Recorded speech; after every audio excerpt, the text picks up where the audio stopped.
En las provincias argentinas, las victorias del oficialismo son cada vez más frecuentes.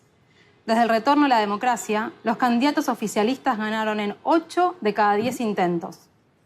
En 2011, el 91% de los partidos gobernantes logró quedarse en el poder. Hubo casos extremos, como el de Formosa, donde el oficialismo logró reelegirse para un quinto mandato con el 75% de los votos. Estos datos muestran que en la Argentina la cancha está inclinada a favor de los oficialismos. Los partidos y candidatos que gobiernan tienen mayores posibilidades de ganar elecciones por el solo hecho de ser oficialistas, sin importar cómo haya sido su gestión. En CIPEC analizamos todas las elecciones a gobernador desde 1983 y descubrimos que las elecciones en Argentina son cada vez menos competitivas. La diferencia de votos entre el oficialismo y la oposición es en promedio cada vez mayor. En 1987, los oficialismos obtuvieron casi 10 puntos más que la oposición. La diferencia se fue agrandando y en las últimas elecciones llegó casi al 30%. Es la mayor distancia de nuestra historia reciente. De todas las fuerzas políticas, el justicialismo es el que más se beneficia con estas ventajas sistemáticas. Cuando es gobierno, obtiene en promedio un 14% más de votos que la oposición, y su probabilidad de triunfo es un 33% mayor. Los partidos provinciales también sacan rédito de ser oficialistas. El radicalismo, en cambio, goza de menores ventajas. La ventaja electoral varía mucho por provincia. En algunas, aún es posible la alternancia. En otras, en cambio, el oficialismo fue invencible desde 1983. ¿Por qué la ventaja del oficialismo es cada vez mayor en Argentina?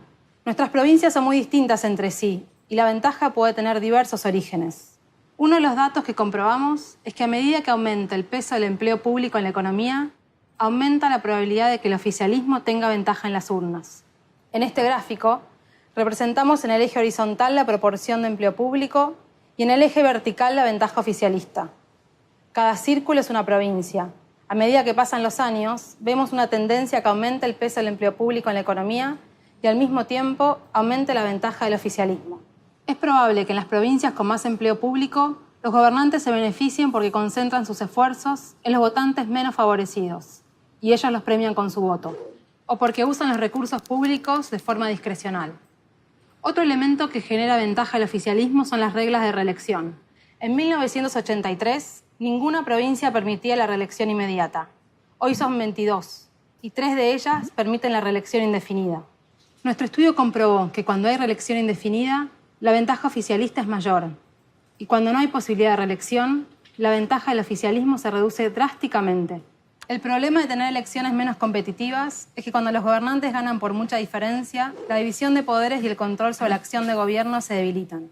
Cuando las elecciones son competitivas, la oposición participa de la distribución del poder. Y eso reparte responsabilidades, obliga a construir acuerdos y contiene la disputa del poder dentro de las instituciones. Jugar de local siempre es ventajoso. En el fútbol argentino, cuando Boca juega en su cancha, gana el 60% de los partidos, River el 62%. Las fuerzas políticas que buscaron la reelección desde 1983 ganaron el 78% de los casos. Si el juego es más parejo, la democracia argentina será más estable y más representativa.